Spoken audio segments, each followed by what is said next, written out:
La connaissance que nous avons de Dieu, elle nous vient bien évidemment de cette intimité que nous avons avec lui, parce que Dieu ne cesse de nous parler, parce que Dieu a toujours quelque chose à nous dire.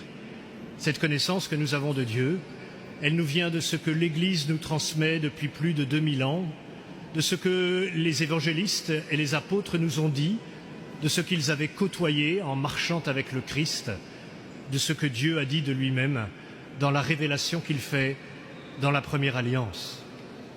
Oui, le malentendu que nous avons de Dieu, c'est de croire que nous le connaissons et que nous pouvons l'enfermer dans quelque chose que nous pourrions maîtriser. Mais Dieu est bien au-delà de tout cela. Dieu est bien plus grand que tout cela. Lorsque Paul et Barnabé parlent pour la première fois à des Grecs ici, préparant ainsi ce qu'il leur dira plus tard à Athènes, il leur parle du Dieu qui est créateur et du Dieu qui est provident, c'est-à-dire qui prend soin, qui fait pleuvoir et qui fait alterner les saisons. Il rejoint les Grecs là où ils en sont, là comme ils vivent, pour leur faire comprendre quelque chose de Dieu. À nous aussi, frères et sœurs, pour qu'il n'y ait pas de malentendu sur Dieu, il faut que nous puissions partir de ce que l'Évangile nous dit de lui et de ce que nous pouvons percevoir par ce que l'enseignement de l'Église nous révèle. Alors, il nous faut entendre aussi comment Dieu veut vivre avec nous. Dieu ne veut pas vivre avec nous comme un culte idolâtrique, comme s'il s'agissait d'adorer une idole, comme s'il s'agissait quelquefois d'offrir des sacrifices pour acheter Dieu. Non, Dieu veut entrer en relation avec nous. C'est lui qui, le premier, s'est penché vers nous. C'est lui qui, le premier, nous a appelés. C'est lui qui, le premier, a voulu nouer avec nous une alliance. Et cette alliance se perpétue de génération en génération. Et cette alliance, nous en sommes les partenaires.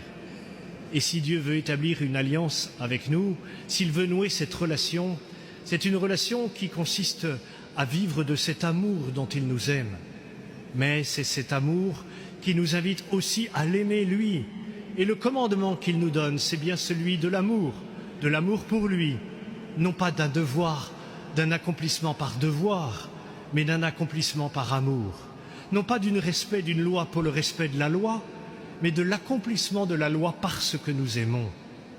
Et alors, si nous accomplissons la loi, si nous gardons ses commandements, en aimant et parce que nous aimons, alors nous sommes sûrs que Dieu demeurera en nous. Dieu demeure en nous, frères et sœurs. Il demeure par sa parole, et il le demeurera tout à l'heure, lorsque nous allons communier au corps de son Fils. Vous rendez-vous compte, frères et sœurs, que lorsque nous allons communier, Dieu viendra faire sa demeure en nous, parce que le Christ viendra habiter notre propre chair, notre propre corps, nous l'ingurgiterons. Le Christ vient en nous et vient faire sa demeure en nous. Comme il est grand, le mystère de la foi. Et nous avons bien besoin de l'Esprit Saint, de cet Esprit qui a été donné aux apôtres et qui nous sera donné encore, pour comprendre le mystère pascal, mystère de la mort et de la résurrection du Christ, pour comprendre le mystère de Dieu fait homme, pour comprendre l'amour de Dieu pour nous et pour lever le malentendu de l'homme sur Dieu. Amen.